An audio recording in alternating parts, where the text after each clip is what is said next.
Liebe Freunde der Literatur, dieses Buch ist keine Hetze gegen Schwiegereltern, vielmehr ein Aufzeigen, wie sie agieren. Ich erinnere mich noch bis ins kleinste Detail an meinen Antrittsbesuch bei Michaels Eltern. Meinst du nicht, dass es an der Zeit wäre, meine Eltern kennenzulernen? Fragte Michael, und seine Hand spielte mit der meinen.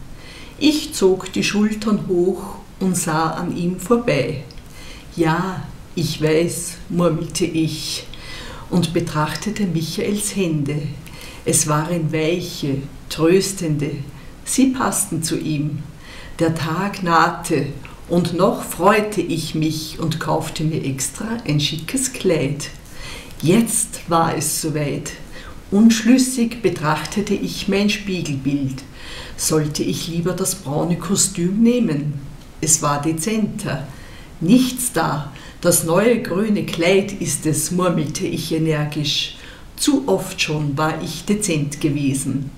Eilig schlüpfte ich in das freche grüne Kleid und warf noch schnell einen kritischen Blick in den Spiegel. Endlich! Michael fuhr mit seinem Auto die Straße herauf, blieb stehen und sprang gut gelaunt heraus, um mich abzuholen. Und so ging es auf zu ihm nach Hause. Die Fahrt dauerte nicht lange und ich spürte mein Herz wild klopfen. Wie gut er doch aussieht. Verstohlen betrachtete ich ihn von der Seite und lächelte dabei spitzbübisch. Dann spielten meine Finger wieder nervös mit dem Blumenstrauß, den ich für Michaels Mutter besorgt hatte. Beim Aussteigen blies mir kalter Wind ins Gesicht und ich schlug den Mantelkragen hoch, denn es war sehr kalt, eben Winter. Bis dahin glaubte ich noch an mich selbst, denn ich wusste ja noch nicht, dass ich als Freundin von Michael meinen jetzigen Schwiegereltern zu minder war. Doch nur wenige Augenblicke später holte mich die Realität ein, denn meine Schwiegereltern signalisierten sofort, dass noch genug Probleme auf mich zukommen würden. Höflich grüßte ich Michaels Vater. Er starrte mich an.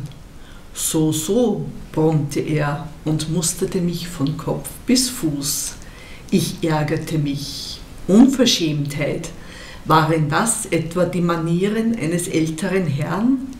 Er war offenbar nicht begeistert von dem, was er sah, nämlich mich. Schon damals merkte ich, dass meine Lebensweise um so vieles einfacher war als die meines geliebten Michael und entschied, dass ich die Herausforderung annehmen wollte. Die Zeit verging und wir waren auf Wohnungssuche. Meine Schwiegereltern wollten, dass wir unser Nest in ihrem Haus errichteten. Natürlich nach den Plänen meines Schwiegervaters, der Zeit seines Lebens sehr dominant war. Wir schufteten, werkten und konnten doch nichts richtig machen. Aber mit viel Elan schafften wir die Fertigstellung unseres kleinen Heimes und bestellten Möbel. Wir rannten die Treppe im Möbelhaus hinauf. Da stand das schneeweiße Schlafzimmer. Wir wollten es unbedingt haben. Die blauen Tapeten würden hervorragend dazu passen. Die Möbel entsprachen dem Geschmack eines jungen Paares, aber nicht dem von Michaels Eltern. Doch schon da eskalierte die Situation derart, dass ich mir rasch eine kleine Wohnung suchte.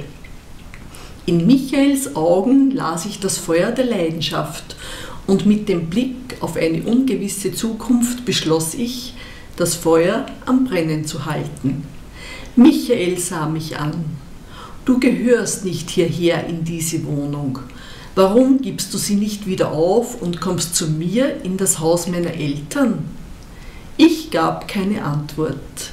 Na ja, deine Sache. Einen Augenblick blitzte etwas wie Traurigkeit in seinen Augen auf. Ich sah über die Schultern zurück und eine leise Hoffnung klang in meiner Stimme, als ich fragte: Glaubst du, dass sie mich je akzeptieren? Das lange Gesicht von Michael gab mir zu verstehen: Kaum. Es gab zu viele dunkle Wolken auf unseren Himmel und ich blickte ängstlich der kommenden Zeit entgegen. Dann stellte ich mir eine kleine Insel in der Südsee vor. Tiefblaues Meer, weiße Strände, ein paar Palmen. Ach, wie oft bin ich im Geiste schon dorthin ausgewandert und habe es mir in einer Hängematte gemütlich gemacht. In Gedanken standen wir jetzt vor einem großen Tor und bereiteten uns auf den schönsten Tag im Leben vor, unsere Hochzeit. Ich danke für Ihre Aufmerksamkeit und wünsche Ihnen viel Lebens- und Lesefreude. Danke.